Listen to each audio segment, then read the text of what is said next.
ayun to, luto naman tayo ngayon ng beef. So meron pala ako itong butter. So gamit tayo ng baka mga tol. Sautein lang natin tropa. Ginger, garlic, onions. Sautein lang natin tropa. Gamit tayo ng liquid seasoning mga tol. Black pepper. Hindi tayo tol ng asin.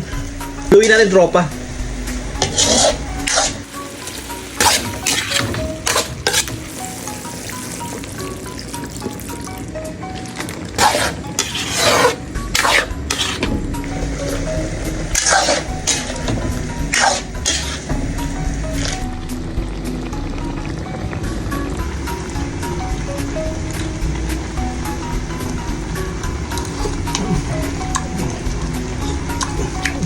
Mmm.